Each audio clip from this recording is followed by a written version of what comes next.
Hi guys, this is Hirosaki. This story is all about what if Naruto was in Avatar.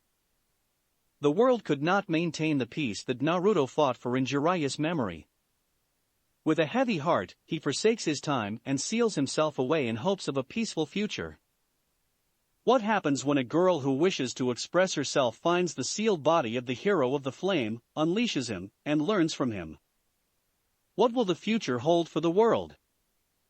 Before we start, kindly like and subscribe to this channel, and look over the description box for the author of this amazing storyline. Welcome aboard. Chapter 12, Earthbending and Lost Knowledge. Why are we here again? Came the annoyed voice of Mai as she and Naruto watched Sasuke decide whether or not to buy a new bag. I'm wondering why myself, actually, was his reply as he leaned on the wall next to her. You would think that they'd be more focused on finding an earthbending teacher for Aang. The Nara sighed as she leaned her head on his shoulder. Looks like we're the only mature members of our little group. Yep. He agreed as they watched Sasuke finally decide on buying the bag. The gang were staying in the town of Jailing in search of much-needed supplies for their journey. The town was also rumored to have one of the best earthbending academies in the Earth Kingdom. Hopefully Aang would find a suitable teacher to help him in the city. While the trio checked out the local academy, Naruto and Mai spent their time checking out the sights that the city itself had to offer. There weren't many things to do for entertainment, but they did overhear some teens talking about an underground fight club that hosted earthbending bouts for the pleasure of fans. Curious, the two made their way to what was known as Earth Rumble 6. As they took their seats, Naruto spotted Katara and Sasuke with Aang, who was dressed in Earthbender Academy clothing, complete with a slightly armored hat. The fights were quite boring in the opinions of Naruto and Mai.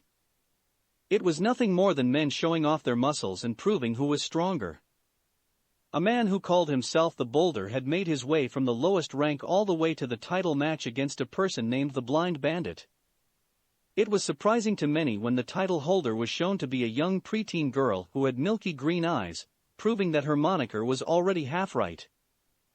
Naruto, however, smirked at the sight and thought to himself, looks like we have a winner.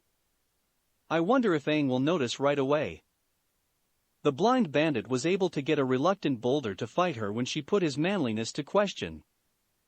Whenever you're ready, the Pebble. She taunted, making him scowl in anger. The man took a simple step and Naruto noticed the girl tense and shift into a stance known as the reverse mantis. As the Boulder made to take another step, the Blind Bandit simply kicked the earth beneath her and sent a line of upturned rock towards her opponent. The earth stopped just as the Boulder set his foot down and caused him to fall into a split, making many men in the stands unconsciously hold their little soldiers in sympathy. Naruto laughed at the sight while Mai smirked as the Blind Bandit used bending to strike the Boulder's unprotected back and launch him out of the ring. When Xian Fu, the announcer and host of Earth Rumble 6, asked for anyone in the stands to face the champion, Naruto didn't waste any time and disappeared in a burst of wind, making Mai sigh in amused irritation. Naruto reappeared out of the ground, like an earthbender would, and nodded to Xian Fu. The man nodded back and stepped out of the ring. Well, I must admit that I was impressed with your performance, Lady Champion, Naruto said while giving a bow to her. I hope that you will grace me with a good fight. The champ smirked and replied, we'll see if you can keep up, Mr. Suckup. She then assumed her stance while Naruto pulled out a scroll and unsealed Gaara's gourd, making her look confused at the sudden extra weight on the ground. What the heck is that thing? Oh, this? It's nothing too important. Just fight like you always do, he replied with a grin as the gourd's cork flew off and sand began to rise from the opening. The loose earth pooled around the blonde and slowly covered his entire half of the arena floor. The Blind Bandit decided to start the bout by releasing a wave of earth towards the Uzumaki. As soon as it got close enough, the sand seemingly acted on its own and sent its own wave to meet hers. Rock met sand and the two waves of earth were left at a standstill. The champ looked shocked that the loose earth was able to hold off the solid earth, but Naruto slapped his palm on the sandy arena and muttered, "Ryusa Bakuryu, quicksand waterfall flow," sending a large wave of sand towards his opponent.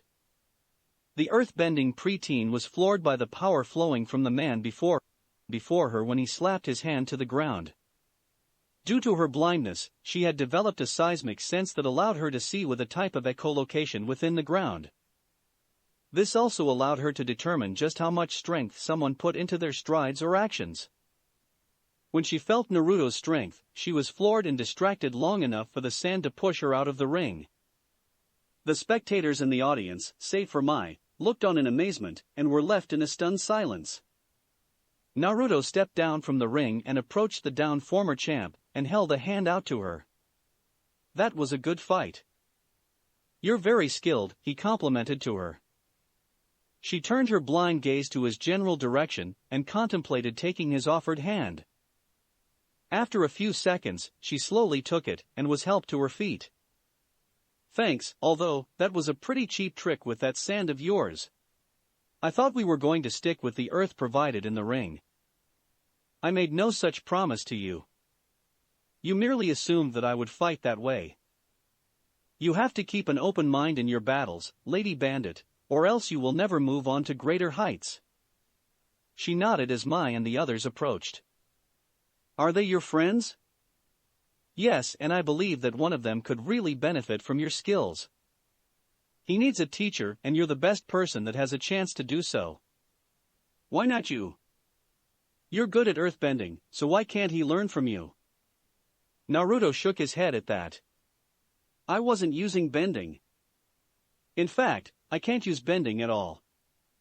That shocked the blind girl. "But then how did you fight with the sand like that?" "If you agree to try and help my friend, then I'll tell you." The girl turned her senses to the rest of the gang and focused on the boys.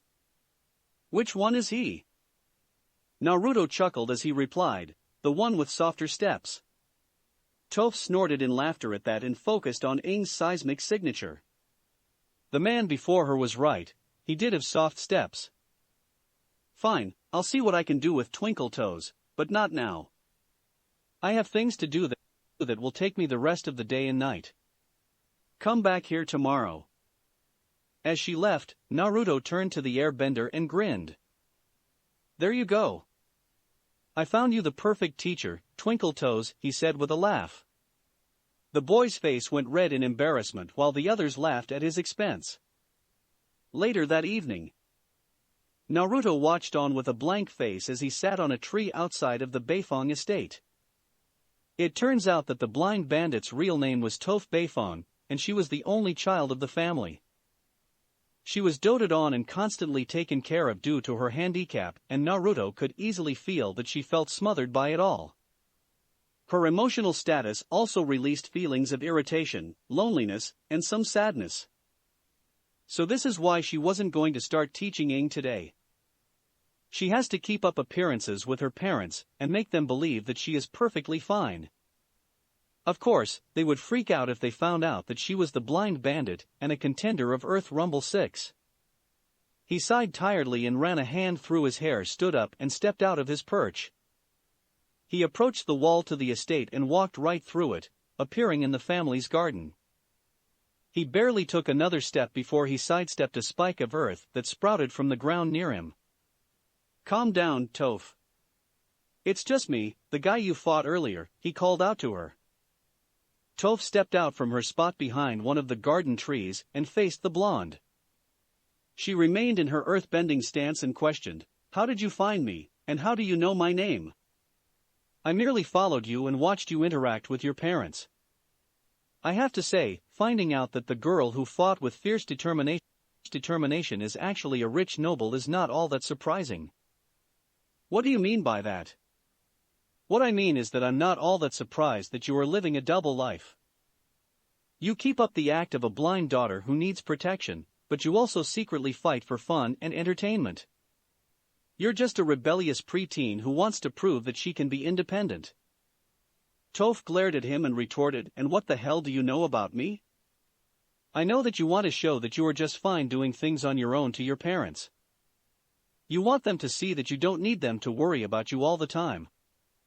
But I also know that you're scared of what their response and reaction will be when they find out, so you live two lives as a result. Shut up. You don't know me. You're right, I don't know you.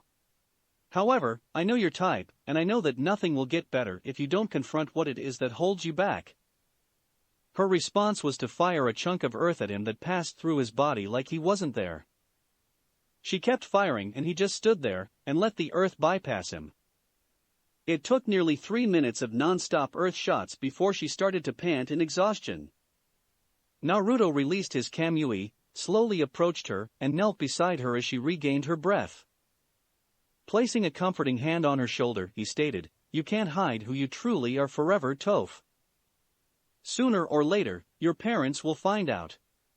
But I guarantee that it will be much better off for you if you tell them.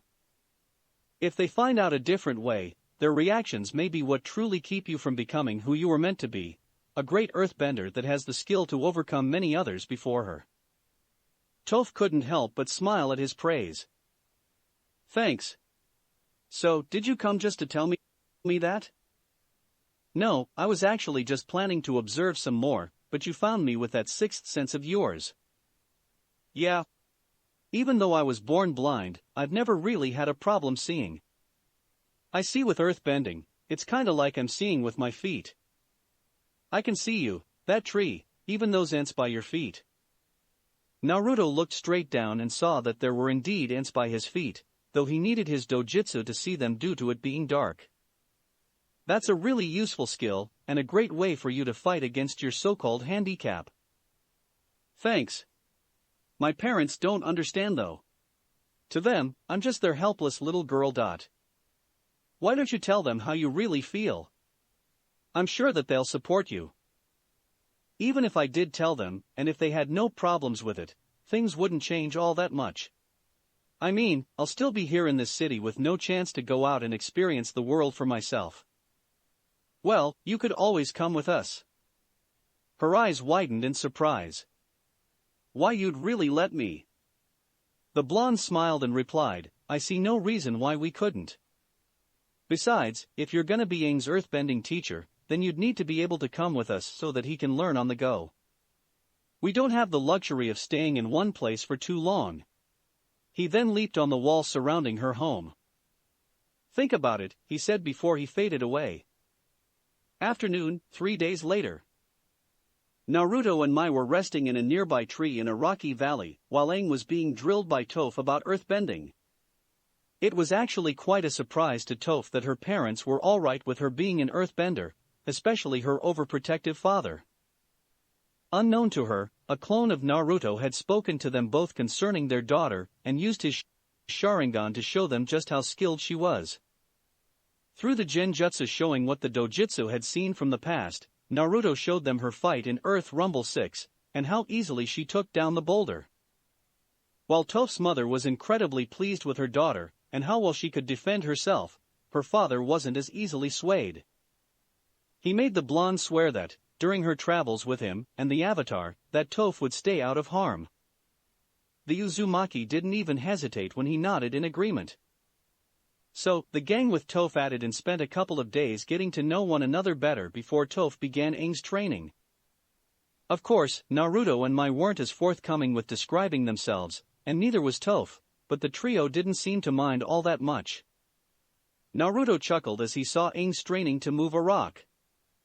To the blonde, it looked like the bald monk was constipated and trying to release his backed-up load. He decided to take Mai to another part of the valley to resume her Rasengan training. She was halfway done with the second step, power. She just needed more practice before he had her move on to the final step, stability. "Alright Mai, I want you to practice on the many boulders that this generous valley has to offer.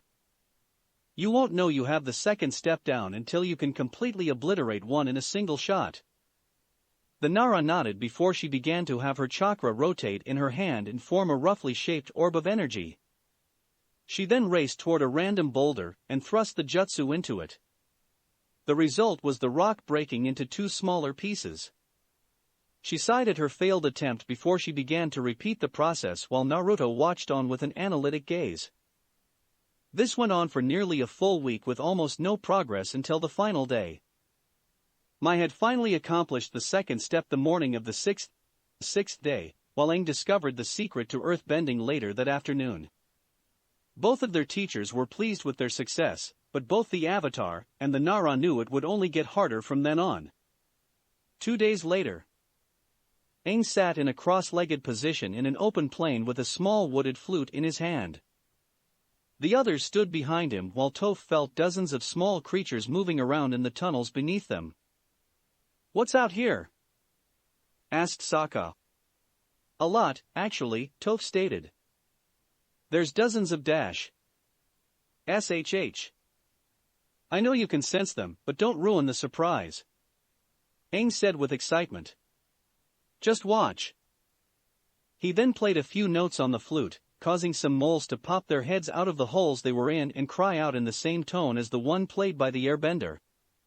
"I'm putting an orchestra together." "Orchestra, huh?" asked Sokka sarcastically. "Well, la-dee-da." The moles did his notes in a descending scale. "What are we even doing here?" asked Naruto with his arms crossed. "Shouldn't we be focused on the task at hand?" "Well, the task right now is going on our mini-vacations," said Toph with a small grin. "Yeah, what's wrong with having a little fun during our downtime?" asked the waterbender. "Downtime? You really think we have time to relax?" questioned the Uzumaki with narrowed eyes. "We have a cataclysmic force reforming, a psychotic man seeking global domination, and the world's only hope is wasting his time acting like a carefree child. If you aren't able to see the bigger threat here," he said before he turned and began walking away with Mai in tow, "then maybe I was wrong about you. Maybe the world can't rely on you after all. Aang will never have the strength or skill needed to do it." It looks like she was right about him, Naruto thought to himself as he recalled his daughter's words. "It looks like I'll have to take matters into my own hands. Hey, I never agreed to these mini-vacations. I think we should stay focused on finding a way to get some better information on Ozai," Sokka stated. Mai turned to her teacher/loved one and asked, "What about Yuki? Did she return to the Fire Nation?" "No, she's actually making her way to the Earth Kingdom capital. We need to see how they're reacting to this war," answered the blonde as he summoned Koyuki. He climbed on followed by the Nara before he turned to the others. "Think about what's truly important and realize that you need to grow up, Aang. The time to act like a child is over." The snowy owl then took to the sky and carried the two shinobi westward, to the Si Wong Desert and Wanshirtong's library. 2 hours later. Naruto was reading through an old tome that had knowledge on various mixed elements, and how to better use them in combat, while Mai looked through one of Naruto's scrolls on Konoha's history. Wan wasn't necessarily upset with their return, but he didn't seem too enthused either. So, the Senju and Uchiha clans just put aside their differences to make Konoha? Asked Mai skeptically. Hardly. They fought for years before Hashirama Senju and Madara Uchiha discussed a way to end the endless fighting. Madara told Hashirama to either kill Tobirama or himself to show he was willing to stop it all, and the man was about to comply and take his own life. However, before the Senju leader fully went through with it, Madara stopped him and said that he saw all he needed to. Thus, the fighting stopped and Konoha was born, though many problems came after that. Wow. So, is that why you and Sasuke always fought? Because you were descendants of those clans? I suppose.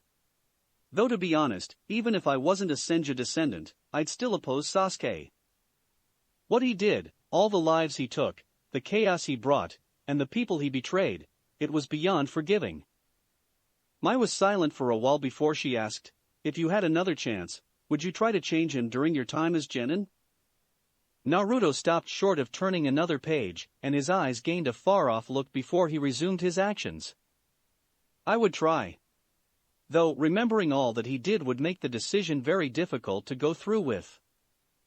I'm not sure if I'd be able to contain my anger at him long enough to help him." The girl nodded while one stepped into the room they were in. I figured that you should know that the Avatar and 3 others are here in the library. Naruto raised a brow at that. You actually allowed them to stay? What convinced you? The Avatar has made me a promise that he will not abuse the knowledge of this library. I already know he will, but I figured that this would be the one and only time he would receive my assistance. We spirits help guide the Avatar, after all. The 2 shinobi nodded in understanding before they left the room to find Aang. It took them a little while, but they finally found the trio, and some scholarly men fiddling with a large planetarium with a date dial in the center of the room. The sun is behind the moon, it's a solar eclipse. Sokka exclaimed. It's literally the darkest day in Fire Nation history. Now I get it. Something awful happened to the Fire Nation that day. I don't know what, but I do know why. Firebenders lose their bending during a solar eclipse. That makes sense. Katara agreed. I mean, think of what the lunar eclipse at the North Pole did to the waterbenders. This is huge. We've got to get this information to the Earth King in Bossing SCI. We'll alert him of our findings and then find out when the next eclipse will happen. The Fire Lord is going down. They all heard slow clapping and saw Naruto and Mai at the entrance to the room. Nice work, you 3. Now, you have some consequences to deal with. Consequences?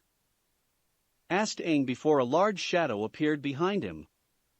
Mortals are so predictable, and such terrible liars, commented Wan as he stood before the group of 6.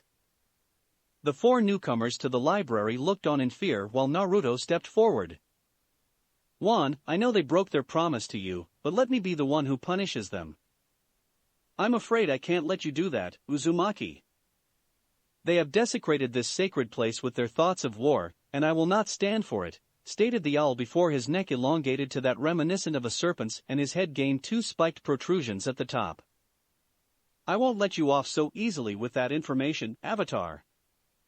The enraged knowledge spirit gave chase to the 4, while Naruto and Mai were left in the room. Mai, I want you to begin checking future dates for when the next eclipse will happen. She smirked and asked, use any advantage you can. Shinobi rule number 13, right? He smirked back. I've taught you well, my apprentice. 10 minutes later, Siwang Desert. Mai watched in annoyance as Aang got angry with Toph for letting Appa get captured. Seriously, the airbender was starting to get on her last nerve and, based on her teacher's slight twitch of the eye, he was getting on Naruto's as well. In anger, Aang suddenly took off on his glider into the desert in search of Appa's kidnappers, leaving the other 5 alone. Naruto sighed in frustration before he surrounded them all in an air dome. Come on. Mai and I know our way out of here, and we need to let the kid be able to find us without any problems. Follow us and stay in this dome if you don't want to burn up, he ordered before he and his student began to lead them through the desert. It was going to be a long walk. Chapter 13, Path to Impenetrable City. Making their way through the hot desert on foot was not the best plan Naruto had ever come up with. However, seeing that Sokka, Katara, and Toph needed to wait for Aang to find them, it was the best he could do. After all, the bald monk shouldn't be able to miss a dome of air moving across the sands. Spirits, it is hot, complained Sokka even under protection from the air dome. Hey, does anyone have any water?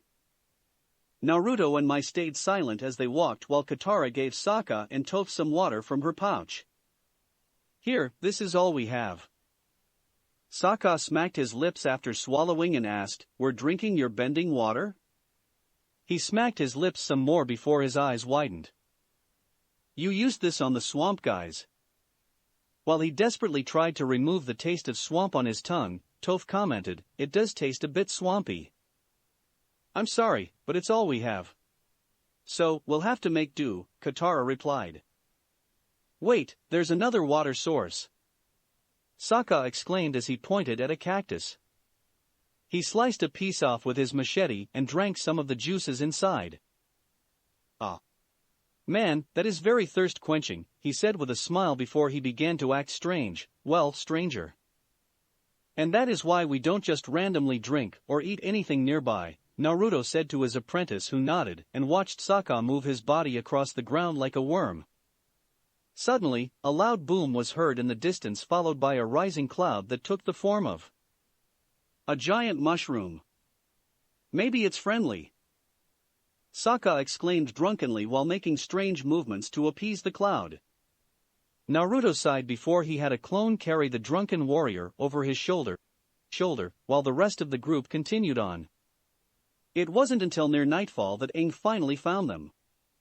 When he landed, Naruto felt anger, sadness, and self-loathing coming off of the airbender, and the Uzumaki knew that he would have a serious change to his current childish personality.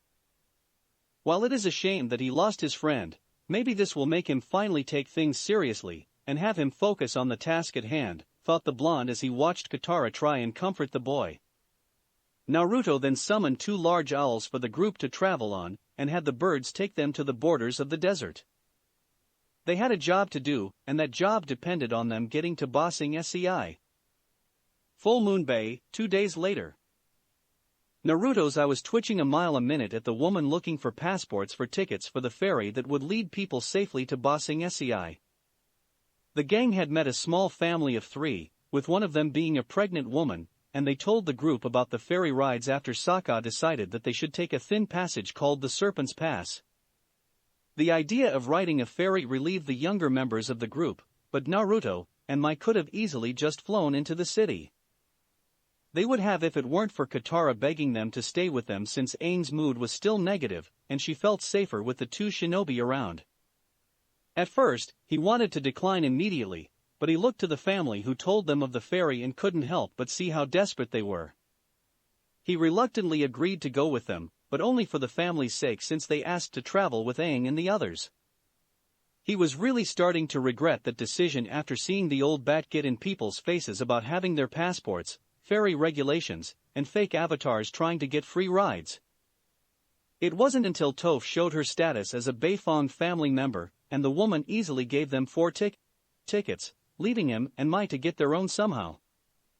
Before he could even come up with a way to get them, the pregnant woman, Aang, ran up to Aang and begged him to help her after she, her husband, and sister-in-law had their possessions stolen. Aang tried to talk to the woman handling the tickets, but she was being unreasonable, so he decided to lead them through the Serpent's Pass, their last resort. Naruto would have offered owls, but then his limited medical training over the years kicked in, and he decided not to. While it would get them to the city faster and safer, the baby in Ying's womb wouldn't be safe on the slightly bumpy flight, especially since the air current that day was enough to make flight irritating for the owls.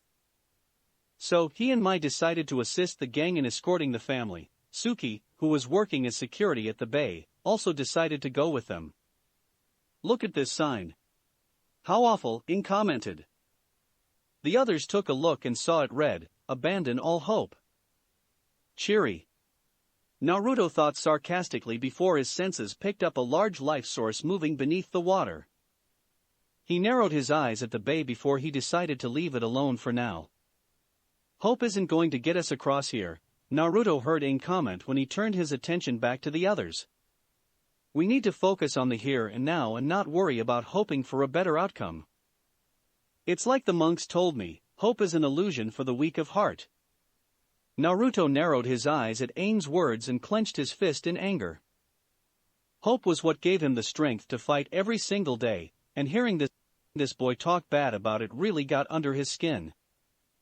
The group of 10 made their way through the narrow pass, and was making decent time, until some rocks gave way under the male refugee, Tan.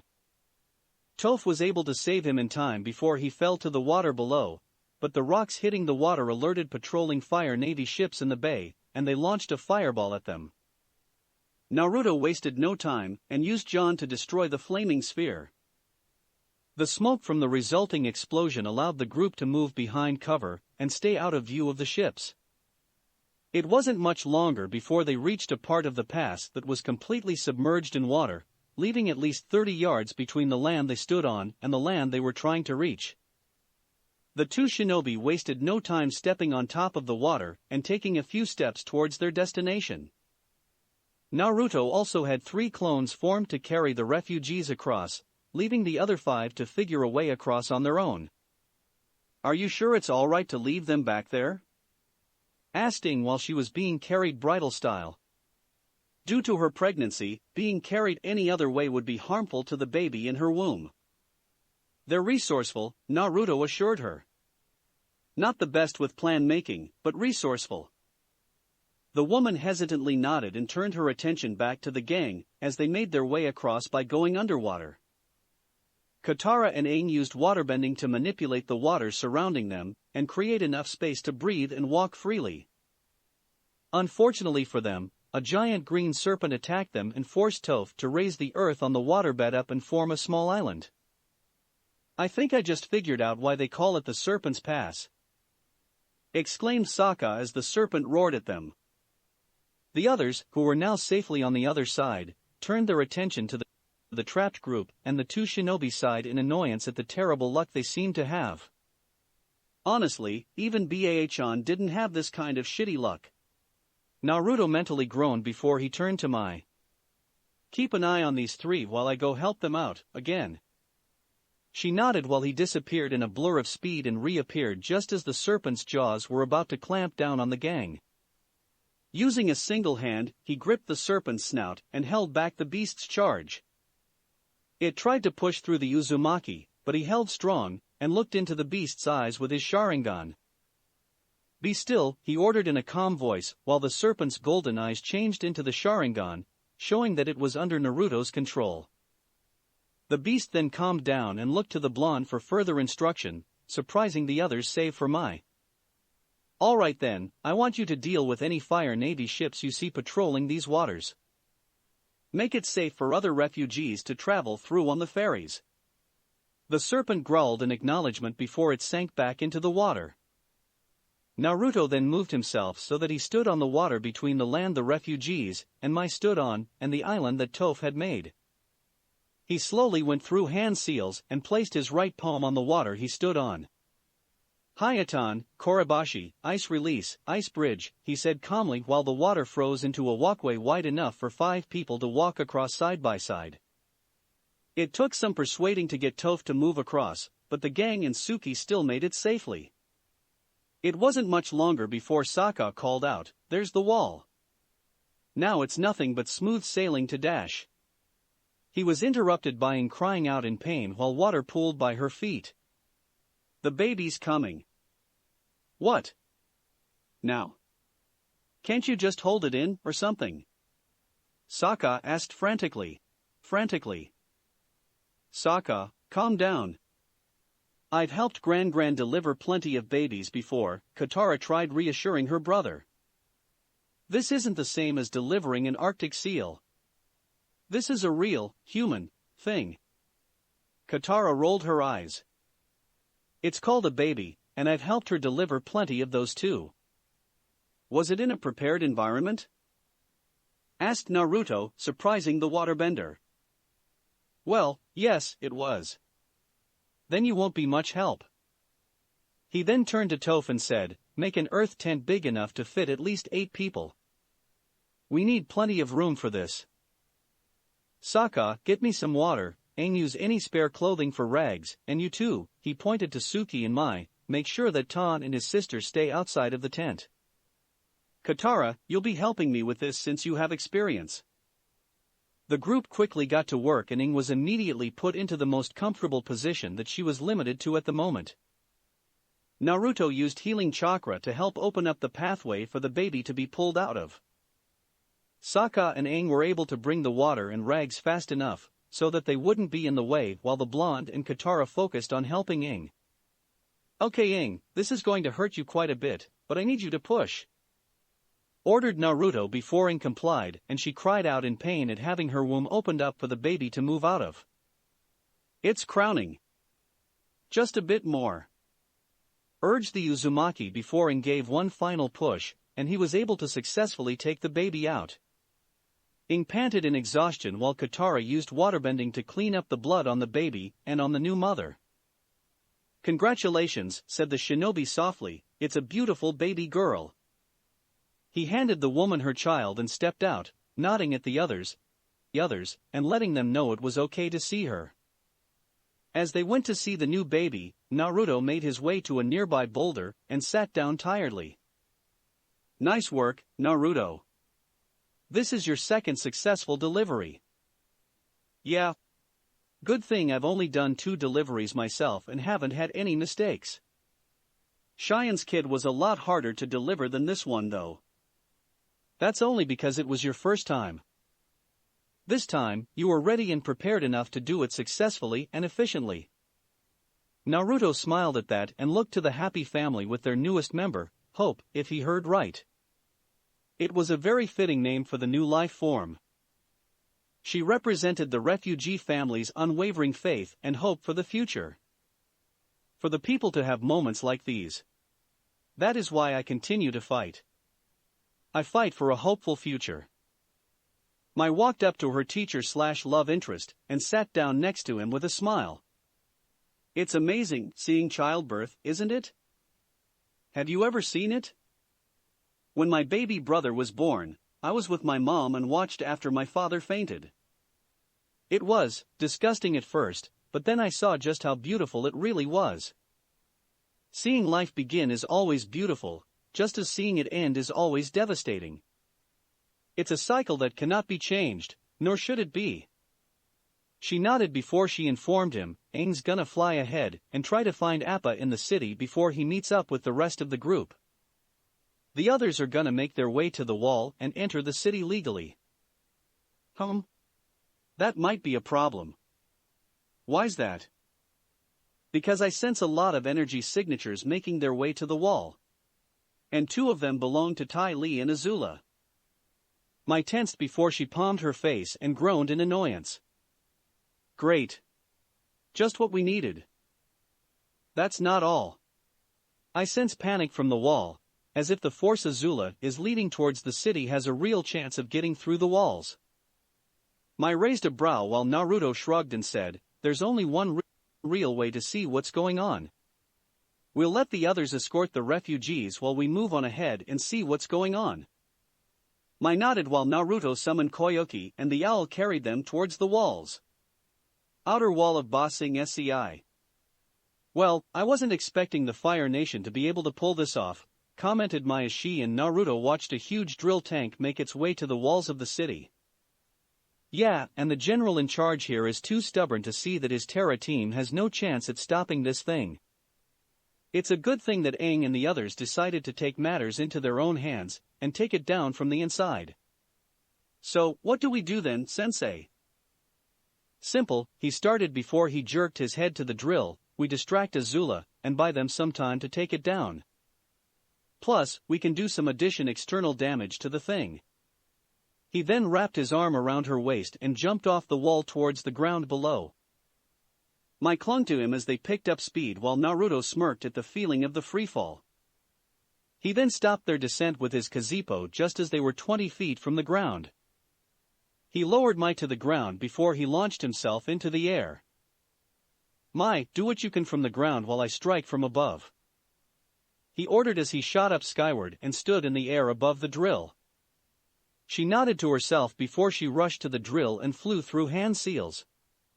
Lightning covered her hands and she cupped them together before thrusting them forward and releasing the pent-up lightning.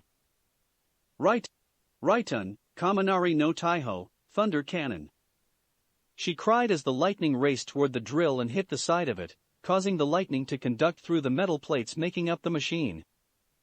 From above, Naruto went through his own hand seals and held his hand to his lips before he released a wave of molten earth at his target. Yotan, Yokai no Jutsu, Lava Release, Melting Apparition. The lava fell on top of the drill and began to corrode and melt the metal shell, weakening it. He followed up with Rantun, Ryza Sakasu, Storm Release, Laser Circus. From his fingertips, many beams of light flew towards the drill and struck it from various positions, making it shake and disturb the people inside. At the same time, Naruto saw Aang exit the tank from a hatch on the top and make his way closer to the front of it. The avatar then began to use the water from Katara's water pouch to slice into the metal and make an opening. Naruto landed next to him and gently moved him aside. "Let me," he said simply before he shoved a Rasengan where Aang was making his hole. When the opening was ready, Aang nodded to Naruto in thanks and prepared to deliver the final blow to the tank. Unfortunately, Azula had made her way to them and fire a blue fireball at the monk, making him dodge to avoid getting scorched. "Sorry Avatar, but you're not going to stop the Fire Nation from entering Ba Sing Se. Aang, do what you need to. Let me handle Azula." "Are you sure?" "Yes, now hurry up," he yelled, making the airbender quickly look for a boulder to shape into a pike to stab into the metal frame. Naruto looked back to Azula, who was glaring at him hatefully. "She is so much like Sasuke that I could honestly mistake her for being the female version of the team." "So, you betray the Fire Nation once again, Naruto?" Like I told your father, the Fire Nation isn't my home. Hai no Kuni and Yuzu no Kuni are," he retorted before he released a volley of shuriken at her, which she batted aside with a wave of fire. "The Fire Nation was birthed in Hai no Kuni. That makes it your home. And you betray it every day you go against my father," she yelled as she launched wave after wave of flames at her prey. Naruto held up a Hirosaki kunai and had it absorb the flames before he moved them to the part of the drill behind the princess. The flames licked away at the metal and blocked off any means of escape for her. "Your father is nothing more than an idealistic fool who will fall long before his ambition can be fulfilled. Whether it is by my hand or by another's is for the future to tell." Azula narrowed her eyes at the threat to her father and prepared to blast the Uzumaki with lightning. Naruto merely watched her prepare with a stoic look and held up his right hand, palm facing the princess. When she launched the lightning, it met the blonde's hand in an instant before it was absorbed into his hand. Her eyes widened in surprise while Naruto pointed his finger at her, the tip sparking with raging electricity. "My turn," he said before he released the lightning, and it pierced the girl through her right shoulder, making her scream in pain and her arm go limp. As she clutched her shoulder, Naruto made his way to her and grabbed her chin before making her look at him. "It's over, Azula. You lost this time," he said before she saw his red eye change form. She then saw and felt a distortion in the air surrounding her before she was absorbed into Naruto's Kamui. When she was fully removed from the normal plane, he rolled his head to get the kinks out of his neck before he saw Aang Pile drive the earth-made pike into the drill and cause the slurry plugged up in the pipes to burst free and damage the drill completely from the inside out. Aang was covered in the gunk, but still had a smile on his face at the successful halt of the drill. "We did it," he cheered while Naruto shook his head in amusement. "Well, I can't blame the kid for being excited over his victory. Plus, I'm in a good mood myself since I was able to get Azula out of the game. Now, I just need to deal with her carefully since she is so obsessed with making her father pleased with her. If I can sway her to go against him, then that makes our eventual victory against Ozai all the more guaranteed. I just need to be patient." Chapter 14, City of False Security. "I can't believe we're finally going into the city," Katara said happily as the group of 6 rode a train into the city. "Hey, don't jinx it. For all we know, the city could be under attack by some giant monster of evil spirit or something." "You been hitting the cactus juice again?" Toph asked with a deadpan stare. Sokka shrugged and replied, "I'm just saying, weird stuff happens to us." As if the universe wanted to prove his point, a large man sucking on a full corn cob squeezed in between them to sit down, making the two very uncomfortable. Naruto rolled his eyes at this and tried to get a small rest as they rode the train. He hadn't gotten much sleep lately since the thoughts of Jubi's return and his daughter were swimming in his mind. Mai noticed his slightly fatigued look and held his hand to show that she was there for him, making him give her a grateful smile. "Don't get too excited," Aang said in a surprisingly wise tone. "The monks always told me that cities and small towns are incredibly different. He looked out the window and gazed at one of the many walls with a blank look. Bossing SEI may not be what we're hoping. After they got off the train and gazed at the incredibly large city, a strange woman by the name of Judy told them that they would be their guide through the city, but Naruto passed on the tour and made his way on foot followed by Mai. The others meanwhile rode in a carriage with the woman throughout the streets, but the four never noticed the two men hidden in the shadows watching them. While the teens went off with Judy, Naruto, and Mai walked through the busy market streets of the outer wall, or what they quickly realized was the slums. While it was packed and incredibly busy, Naruto saw the closeness of the people and smiled. Refugees always looked out for one another, no matter what country they were originally from. It reminded him of the unity that his citizens once had. He was brought out of his thoughts when he caught sight of a familiar head of gray hair. He quickened his pace slightly, with Mai trying to keep up, before he was walking directly behind a short man with long gray hair and a tall teen with short black hair. "Nice to see you two again, Iroh, Zuko," Naruto called out to them. The two stopped and turned around to see Naruto and Mai standing before them. Mai looked surprised to see them while Naruto had a small smile. Iroh smiled back and greeted the blonde with a firm handshake. "Naruto, Mai, how wonderful to see you again after so long. What are you doing here?" asked Zuko without missing a beat. "What? No small talk?" "I'm hurt, Zuko," Naruto said with mock insult. "I thought we were friends?" Zuko rolled his eyes while Iroh chuckled and Mai shook her head with a smile. "Just answer the question."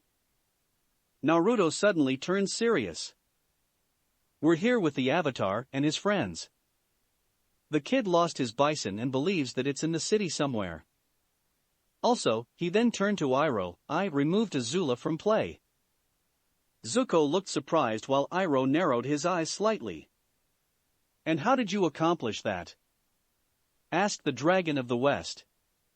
"Calm down, I didn't kill her." He pointed to his Sharingan and continued, "I can remove anything I wish from this plane, even parts of my body. Right now, the Fire Princess is enjoying her stay in solitude until I go in and talk to her. I'm gonna try to sway her to our side in this war since I think her worship for her father has seriously clouded her mind, that, and the loss of Ursa." Zuko's eyes narrowed. "What does my mother have to do with Dash?" "She's alive, Zuko," Naruto interrupted, making the prince and Iroh widen their eyes in shock. "It's true," Mai said, finally speaking up. "We met her last year and she's safe. She misses you both, and Azula as well. I'm sure we can take you to see her." "Right, Naruto? I see no reason why I can't.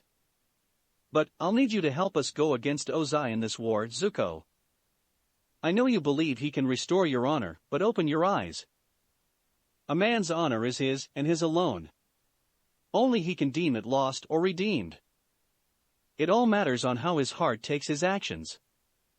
Zuko looked away in thought while Iroh gave Naruto a nod. "I'll be sure to help you wherever I can. The Shiro Range is aware of your return, and they are preparing as we speak." "Glad to hear it. Now, Zuko," he called out, and the prince looked to him, "you don't have to answer now, but when you have won, just stab this into the ground or a wall." He then handed Zuko a three-pronged kunai with a Fuinjutsu array on the handle. "I'll arrive shortly when you do." Zuko took the kunai and nodded to him before Naruto bid them farewell and disappeared with Mai in a swirl of leaves. With Team Avatar. "We need to tell the Earth King about the coming eclipse and fast," Sokka said after the four teens got settled in their new home, a high-class home in the upper ring of the city. "How the hell do you think we're gonna pull that off?" Toph scoffed before she posed like Judy. "One doesn't just pop in on the Earth King." "Then sneak in," came Naruto's voice as he and Mai walked into the parlor of the home. "It shouldn't be that difficult to get into the party unnoticed." Toph sniggered at the blonde, making him raise a brow. "You know how difficult it'd be for them to act like high society. Katara could pull it off, and I'm sure you and Mai could also." But the boys? Not a chance. Ah, but you learned it, right? Sokka asked. You could teach us. Yeah, I mean I'm learning the 4 elements. How hard can manners be? Aang questioned confidently. Naruto's eye twitched when he saw the 2 fools act civilized and smack one another in the forehead when they bowed at the same time. You dumbass would be noticed a mile away, Toph scoffed. The best thing you 2 could pull off would be busboys. But I feel so fancy. Sokka whined before he was smacked on the head by an irate blonde. Enough fooling around already. If this is how you normally behave, high society behavior is nothing but a dream for you then. Toph and Katara will go with Mai and I into the party as guests while you and Aang sneak in as servers. If we're going to pull this off, then we have to blend in and be very careful about this. Something's up with this city, something familiar from my time. Alright, we should get ready then, Katara said as she, Toph, and Mai left to get dressed. Naruto sighed and ran a hand through his hair in frustration. I can't believe I'm wasting my time going to a party when I could be doing something important. Like what? Belittling me some more? Asked Aang in annoyance. Naruto raised a brow at his sudden anger before he smirked. No, I don't want to waste my time on something so mundane. His form was soon covered in smoke before he was seen in the outfit he wore during Mai's father's promotion celebration. I have something more important to do. As he left the boys in the room, Aang looked to him with a small scowl, while Sokka looked on worriedly. I'll show him not to belittle me. Aang muttered before he left to his room. With Naruto, he stood in the backyard garden of the home and sighed before he disappeared in a temporal swirl. When he opened his eyes again, he was in his personal Kamui dimension. His was like Obito's, an endless void of darkness with block-shaped platforms above and below him. Azula was crouched on one, holding her injured arm in anger. Enjoying your stay, Azula? Asked the blonde, making her turn to him in rage and glare coldly at him. Here to gloat, Uzumaki? She hissed out. Naruto was silent as he approached her. He placed a hand on her wound, making her hiss in pain. She was about to lash out at him before she felt warmth on her wound.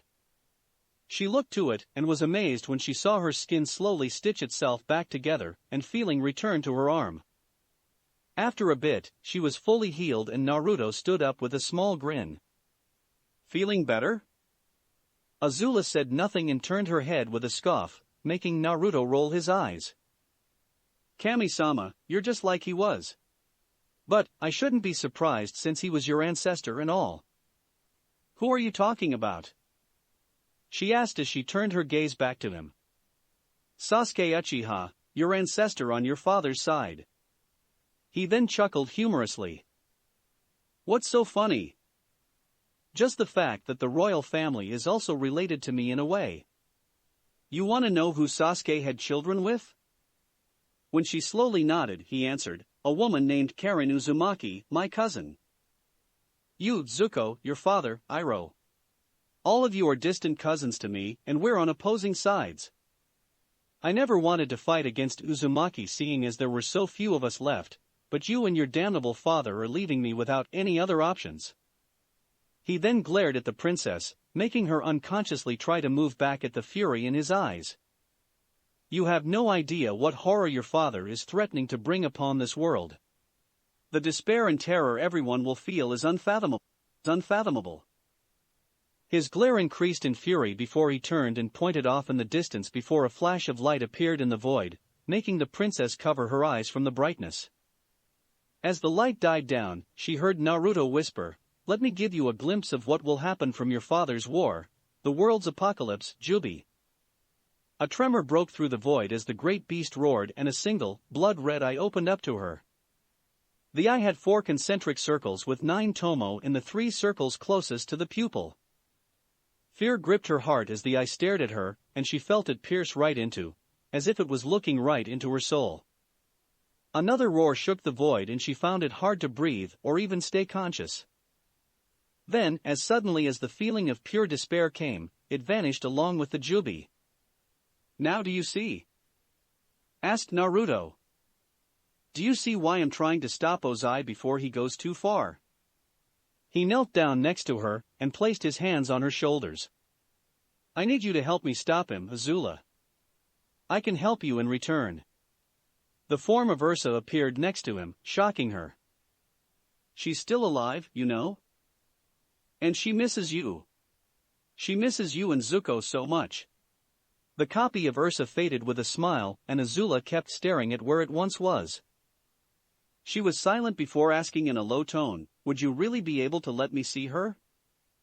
"Yes, I give you my word as an Uzumaki, and as your cousin. Could you give me some time to think it over?" she asked hesitantly, making Naruto smile. "Sure. If you need to talk to me, just call out my name and I'll appear shortly," he said as he disappeared in another vortex. Azula sighed as she was left to her thoughts. "I wonder, was everything I believed to be right a lie?" 1 hour later. Naruto stood with the girls in the entrance line of the party inside at his predicament. Mai was dressed in the kimono she wore to her father's party, while Katara and Toph were dressed in fancy Earth Kingdom kimonos. While the younger two women had makeup on, Mai refused to wear any, much to Naruto's relief. He preferred seeing Mai naturally and not all dolled up. "Invitation, please?" asked the guard at the entrance. Naruto merely looked him in the eye with his Sharingan, and the guard allowed them entry. It wasn't even 10 minutes later before Aang accidentally caused a scene, and the guests were murmuring excitedly about the Avatar being at the party. Naruto had to resist the urge to facepalm at the terrible timing and or luck the kid seemed to have. "Kami-sama, I swear that his terrible luck puts Bahans to shame." "No kidding. I fear for the future of the spirit world if his luck is this bad." The fox suddenly stiffened. "Naruto, Earthbenders at 6 o'clock. Naruto tensed before he grabbed Mai's shoulder, and the two saw earth gloves shoot right through them and hit an unsuspecting guest. Naruto glared at the dark-clothed earthbender and shot a small lightning Senbon at his neck, paralyzing him and causing him to fall limp. "We're leaving," he said to Mai before the two disappeared in a blur of speed. Naruto had clones form and grabbed the other four before they were snatched by other pairs of earth gloves, causing the earthbenders to silently curse and leave unnoticed. A man dressed in noble clothing, black hair and a long braided tail, and green eyes scowled slightly at the loss of getting the Avatar. "Naruto Uzumaki. My ancestor had a lot to say about you, and how you meddled in a lot of things. I can see that he was right. No matter, I'll come to you instead," he thought before he left the party in the same manner as his Dai Li agents. Upper Ring Home. The teens were confused at how they disappeared from the party before they saw Naruto, and Mai scowling in thought. "Why were those earthbenders trying to capture us?" asked Mai. I'm guessing that Aang's little entrance caused them to panic and want to quiet the party down. But then again, they were after all of us and not just Aang." Naruto's eyes narrowed even further as he stated, "We're being targeted. Someone wants to meet us for some reason." He then opened the door, revealing the same man from the party. "Isn't that right?" The others looked to the man in suspicion while he chuckled at Naruto. "I see the rumors of your skills are not without merit, Lord Uzumaki. It's rude not to introduce yourself before revealing you know the other's identity," Naruto said with a glare. "Why does this guy feel so familiar?" "Ah yes, how rude of me. I am Long Foam, Grand Secretariat and High Advisor to His Majesty, the Earth King. I'd like a word with you and Avatar Aang if you don't mind." The Uzumaki slowly made room for the man to step inside. When he turned to face them again, Aang asked, "What did you want with us?" "You caused quite a scene tonight, young Avatar. The question is, were you there just to crash His Majesty's party, or was there a bigger reason?" "We needed to speak to the Earth King concerning the war," Sokka answered. The man gained a look of fake shock. "War? There is no war within the walls of Ba Sing Se. What are you talking about? There's a war out there and bossing SEI is going to be caught right in the middle of it. Katara argued. Naruto growled. Don't waste your breath. This man is more than he seems. If those earthbenders trying to capture us is anything to go by, this guy is pretty high up there, maybe even higher than His Majesty. Higher than the Earth King. That's preposterous. His Majesty is an icon, a god to his people. He can't waste his time on something as trivial as a false war. So the king's just a figurehead, Katara said in shock. He's your puppet. Toph growled out. We won't let the people keep believing your lies. Sokka exclaimed. I'll tell them. I'll tell them all what's really going on. Long Feng suddenly gained a stern and commanding tone as he stated, right now you've been treated as honored guests. But from now on you'll be watched over at all times by Dai Li agents. If you cause any more problems within this city, this last utopia anyone could ever wish for, you will be expelled and never be allowed to return. Typical. Cast out those who are threats to your grand schemes, Mai commented with narrowed eyes. Just like any other corrupt political figure I've ever met, Naruto added. His eyes narrowed when Long Feng chuckled darkly.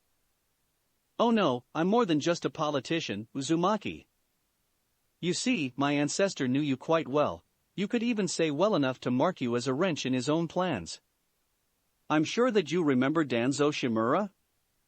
Naruto's eyes changed with Kyuubi's influence. Now I know why you have such a similar energy reading.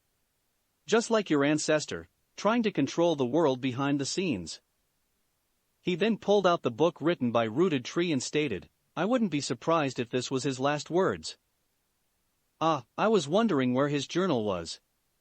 Figures you'd be the one to find it, Long Feng commented with his own eyes narrowed. Regardless, if any of you continue to cause any problems, not only will you be expelled, but the Avatar may never see his precious bison again. Appa? Where is he? If you behave yourself like a good little boy, then I may be more inclined to let you see you pet again. That all depends on you. He then strode past them and looked back when he reached the door. My men will be watching you, especially you, Uzumaki, he said as he left. The group looked to the door with scowls on their faces. While Team Avatar decided to play it safe, Naruto and Mai shared a look and nodded. Long Feng wasn't going to get away with this. Chapter 15, Raised Curtain. What have the Avatar and his friends been doing lately, Hiroshi? Asked Long Feng as he walked down a dimly lit hallway with his second in command. Not much to be honest, sir. The Avatar helped out the local zookeeper with his animals and their small habitats, the Waterbender and Earthbender mainly checked out the city and the various sites, and the Water Tribe male asked around for the bison but didn't find anything. What of Uzumaki and his student? They haven't left the house at all, sir. Not once during the week did they leave. I assume that they're planning something against you, sir. Long Feng hummed in thought concerning the lack of activity from Naruto and Mai. It was unnerving wondering what the two could possibly be up to in the home. My men can't get too close or else the Uzumaki and his student will sense them. What could they possibly be doing? Upper Ring home. So, do you think this will work? I mean, based on what you told us, we're up against a literal army of earthbenders that could go to the Earth King should we screw up. Stated Azula as she and Ty Lee sat before Naruto and Mai. During the week, Naruto had been asked by Azula to be let out of the Kamui dimension. The princess had decided to help out the Uzumaki in taking a stand against her father and preventing the coming of Jubi, a decision that made Naruto thank her for. As for Ty Lee, Naruto knew that the Dai Li were constantly watching their every move. So, the blonde had used Henge to change himself into a random and unassuming bird that flew throughout the city and found the bubbly teen. She had been able to get into the city under the guise of another refugee and was hoping to find Azula. Apparently, Ty Lee thought that Azula had been able to get in and didn't have enough time to take anyone else with her. One Shunshin later, she was in the fancy home and reunited with her friends. Yes, I know what the odds are. However, I also know that those Daily are far too young to be a threat to me. The biggest issue for us is finding out where their base of operations is. Once we find that, we expose him for the city to see, informed the Uzumaki. It sounds like it could work, but where would we start our search? Asked Ty Lee with a finger on her lip in thought. Mai had her eyes closed in thought and thought of possible locations in the city big enough to hold a base. Maybe it isn't directly in the city. Maybe it's still within the main wall, but not in very populated areas. Naruto nodded. That's usually where bases big enough to hold armies are held, hidden among the populace, yet also not among them. Azula sighed in slight frustration. That could be anywhere in the fields or lakes that are within the walls. We'd be searching for days, or even weeks, before we ever found it. Maybe not, Naruto said with a smirk. All we need are extra eyes and ears, and I know where we can get them. Ty Lee and Azula looked to him in confusion while Mai matched his smirk. The next day, the city of Ba Sing Sei saw nothing new within its walls except for the immigrating refugees, and an occasional toad or owl at random parts of the city. What the citizens didn't know about the animals was that they were summons from Naruto, and were looking around for anything suspicious within the city. Anything yet? Asked Yuki as she and her friend Tetsu as they searched a place called Lake Laogai. Nothing visible on the surface. There could be something beneath the lake. But wouldn't they need a waterbender to help them out, according to Naruto-sama? Yuki looked to the lake suspiciously as the waters rippled with the breeze. Maybe we should tell Naruto-sama about this. He should be able to see if anything unusual is there. Tetsu nodded. Alright, I'll go get him while you keep looking. We both know that I'm the faster one of the both of us. Okay, but be careful. Those Daily that Naruto-sama told us about may know that we're summons for him. Understood, said Tetsu as he disappeared in a plume of smoke. Yuki turned her attention back to the lake and narrowed her amphibious eyes at the surface. Without any hesitation, she dove into the water and began to swim deeper and deeper in hopes of finding anything. With Naruto. The blonde was busy meditating alongside Mai while Ty Lee was going over the scroll that Naruto gave her 3 years ago. He wanted the princess to have something else besides her bending at her disposal, especially since fire was naturally weaker to earth. Within his mind, Naruto stood before Kurama, and they both had their eyes closed in thought. What if you just killed Ozai and end the war? It wouldn't work. We both know that Ozai isn't the only firebender who believes that the Fire Nation is meant to rule. If we killed him now, all it would do to them is put a dent in their plans that could easily be fixed. This war is nowhere near close to ending though. And the Jubi just need a little more before it breaks out of the spirit realm. Your outburst with my power back at the North Pole gave it enough of my Yuki to start forming. Luckily for us, even if it successfully merges all of the Bijou Yuki into a single energy, it still needs a host, a physical host. Naruto nodded with a relieved look on his face. Thank Kami that it doesn't have one yet. But there's another problem, that solar eclipse. What about it? The sun will be behind the moon and all of its solar energy will hit the moon directly. The Jubi is a mass of energy. The Rikudo Sannin never specified what energy or energies it couldn't use. Naruto's eyes widened in worry and he asked, is there anything we can do? Not this time. We can't interfere with a natural occurrence, we don't have the power. We'll just have to be prepared for anything on the day of Black Sunday. Naruto nodded as he left his mindscape. When he opened his eyes he saw Gamatetsu jump in through the window and turn to him. Naruto-sama, we think we found something. Lake Laogai. Naruto and the girls all appeared in front of the large lake in a distorted swirl. Immediately, the Uzumaki sensed many sources of energy deep beneath the lake and he smirked. So, an underwater base. Clever, Long Fong, very clever. How will we get down there? Asked Ty Lee. If the basin beneath the lake, there should be an entrance that only the Dai Li know of. Most likely, the entrance can only be found with bending, Azula added with a thoughtful look on her face. That's true, I agreed. Which means that we're gonna need to ask Aang and the others to help us. Naruto narrowed his eyes at the water and saw ripples forming in a slightly erratic manner before the surface splashed and Yuki landed on the shore in front of him. Man. That was a waste of time, she grumbled before she saw the blonde. Oh, Naruto-sama. There's a base beneath the lake, but I couldn't find a way inside. Yeah, we figured there wouldn't be. You did well, Yuki, you too Tetsu. Go back and let the others know that we found it. Let the owls know too. The two toads nodded while Naruto summoned two clones that transformed into ravens. With but a nod, the first clone flew off to find the gang and inform them of the situation while the other flew off to get Zuko and Iroh. Half an hour later. It was very tense on the shore of Lake Laogai as the gang stared down the members of the Fire Nation. Zuko seemed to be seriously restraining himself from going after either Aang or Azula, while the princess looked indifferent. Naruto stood between them all should any side make a move. Listen up, I know that you all have been on opposing sides in the past, but I want you to put those feelings aside for now. Aang, Zuko and the others are helping me, so I won't tolerate you or your friends attacking them. As for you Zuko, you know that Aang is needed for the world's future, so I won't allow you to attack him either. He gave them both hard looks.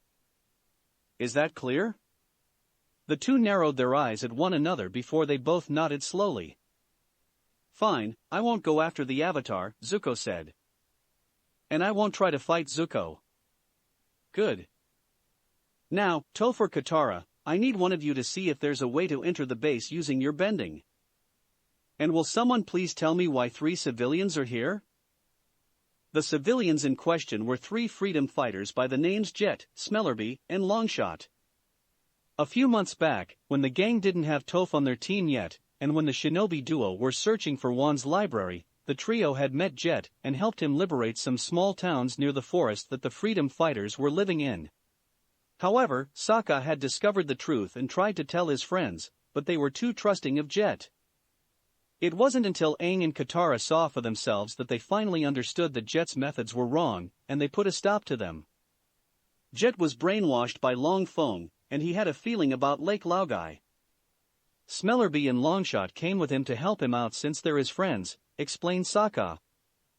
Okay, but this isn't a place for civilians, Naruto said as he stared them down. Longshot quickly fired an arrow in retaliation, but it was easily caught by the Uzumaki. He then ducked under a knife strike from Smellerby and knocked the wind out of her with a palm strike. Jet hooked his twin hook swords together and went in for a strike, but Naruto lazily threw a Senbon in the space between the two conjoined weapons and made them lock in place. Do you see now? I can see the drive and determination within you, but I also know that at least one of you will die if you come with us. Do you really want to risk your lives so needlessly? The 3 looked to him in determination while Jet said, We've been risking our lives for years, so this isn't anything new to us. The blonde looked to them for a few seconds before he sighed and relented. Fine, but make sure to run for it should things get out of hand. He then turned to Toph and Katara and nodded. Toph stomped her foot on the ground and used her seismic sense to look for an entrance while Katara prepared to split the water should her friend not find one.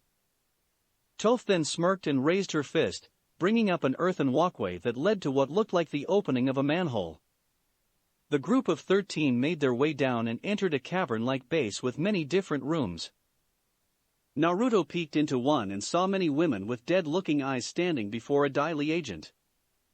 I am Judy. Welcome to Ba Sing SEI, said the agent in a hypnotic voice. I am Judy. Welcome to Ba Sing SEI, repeated the women in a dazed tone. Dear Kami, it's basically Danzo's root reborn, Naruto mentally raged. He then turned to the others and motioned them forward. You all go on ahead. I'll get their attention and hold them off. Look for Appa and anything connecting Long Feng to the acts performed in this base." The others nodded and left while Mai gave him a worried look. She quickly ran back to him and kissed him, shocking the others besides the gang. When they separated, she said, "Be careful. You too, Mai. Now go." She nodded and the others went deeper into the base while Naruto gathered chakra into his fist. With a roar, he slammed it into the ground beneath him and shook the base with its impact. Within seconds, Dai agents filled the halls and surrounded the Uzumaki, making him smirk at how easily he got their attention. "Uzumaki. What a surprise seeing you here," said Long Feng as he walked between his men and stood before Naruto. "You do realize that I can't exactly let you leave now that you've discovered my hidden base, right? Right?" Naruto shrugged before smirking at Danzo's descendant. "Yeah, I figured that would happen." He then unsealed his Sennin staff and Gaara's gourd and assumed a battle stance. "Good thing I'm prepared then, Eni." "Kill him," ordered the Dai leader as his men sprang into action. Half of them jumped up and clung to the walls and ceiling for different points of attack, while the other half stayed on the ground and fired multiple pieces of earth at him. With one hand, Naruto used the staff to expertly block the rubble, while the other commanded the sand to attack. Tendrils of the mineralized earth snatched various agents and flung them into one another. Some of the agents decided to get in close to deal with the Uzumaki, but they were turned to stone by the Senjutsu-powered staff. It wasn't even 2 minutes later that the agents had lost over a quarter of their numbers. "Come now, this can't possibly all that you have," Naruto taunted. He then smirked and resealed his 2 items. "There, now I don't have my weapons with me. Think you can get a hit on me now?" The agents bristled at the taunt and attacked with more vigor, making Naruto's smirk grow at the fact that they weren't robbed of their emotions like Danzo's root were. The blonde ducked under an earth shot, spun around some earth finger bullets, and backflipped over a Dai agent trying to tackle him from behind. As soon as he landed, he spread his arms outwards and exploded his chakra. "Futon, Kaze Kaizetsu, Wind Repulse." He cried as a shockwave of razor wind exploded from him and pushed the agents nearest to him away with many cuts bleeding as they landed. The ones further away used their bending to raise walls of earth to block the wind. Long Feng, who was furthest back, didn't need to and he saw the wind return to the Uzumaki before it surrounded him. "Futon, Kaze no Yoroi, wind armor," he whispered as the wind surrounded his limbs like small hurricanes and also formed a wing of wind on his left side. The next thing Long Feng knew was that he blinked and saw the rest of his men on the ground bleeding and groaning in pain. As for Naruto himself, he was standing right behind the Dai leader. "It's over, Long Feng. Your men are taken care of and the Avatar and his friends are searching your base as we speak." The two then heard a loud groaning roar which made Naruto smirk and Long Feng scowl. "And by the sound of things, it looks like they found Appa. You think you've won? You think that just because you found this base it means that I've lost? I have other bases, more agents, and other people who could easily take my place if you dispose of me. You haven't beaten me, not even close." Naruto scoffed before he struck the leader in the back of his neck and knocked him out. "I may not have beaten you, but at least I can raise the curtain you've thrown over the eyes of this city," he said as he absorbed the leader with his Sharingan. Earth King's throne room, 1 hour later. Earth King K, the 52nd ruler of Ba Sing Se, gazed down at the group of 13 before him, while the Uzumaki held a chained-up Long Feng next to him. Appa stood behind them with Aang sitting atop his head. It was a happy reunion for the two when the others found the bison and freed him. "You honestly expect me to believe that my most trusted advisor was conspiring against me and hiding a war from me, a war that has been going on for 100 years? Asked the man. "That's exactly what we expect you to believe, Your Majesty," said Naruto as Mai stepped forward and handed K the documents found in Long Feng's office. "Those hold records of almost everything that Long Feng has done, including the people he took and hypnotized in his base beneath Lake Laogai. If you look closely, you will also see that he had plans to replace the 4 generals under your command and further control the city with you as nothing more than a public face, a figurehead. Kay read through the documents, his eyes widening with every turn of the page, and he looked to Long Feng in betrayal. After all this time. After everything I trusted you with. You wish to betray my people and force them to live under your regulations. How could you do this to Bossing SEI? I did it so that the city could be seen as the last utopia in the world, a place where everyone could live without the fear of war. You just can't see how good my intentions were, stated the Daily leader. Yeah right, said Toph with a scoff. You don't want to make a utopia. You want to make a city under your thumb and control. Why else would you go so far with your plans and not include the Earth King? Your actions are that of a conspirator and nothing less, Iroh added. I've seen plenty of men like you in my years. The peace you seek will be nothing more than an illusion, one. And what would you know of peace? Seethed Long Feng. Most of you have lived lives of luxury and happiness while others, like me, started out from the bottom and were forced to claw our way to the top. Maybe they don't, but I do, Naruto said. But what you went through is nothing compared to my beginnings. You may have lied and ruined people's lives to get to where you are. But you have no idea what it's like to fight, and steal, and kill just to survive. You don't know what it's like to take back your life with your own hands, and not have to rely on others to do it for you. Regardless, my intentions were pure, Long Feng said stubbornly. Mai looked to him with narrowed eyes and asked, Ever heard the phrase the road to hell is paved with good intentions? Enough. Kay called out as he stood from his throne. Guards, I want you to lock up Long Feng and make sure he has no chance of escaping. I'll speak to him when I'm ready. Once the guards removed the Daily leader, Kay turned to the others and said, As for the rest of you, I want you to tell me exactly what has happened while my eyes were hidden behind a veil of lies. Naruto and Mai stepped forward. Allow us to tell you, Your Highness. That's it for this reading.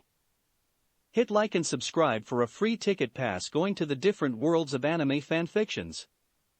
Looking forward to having you on board again.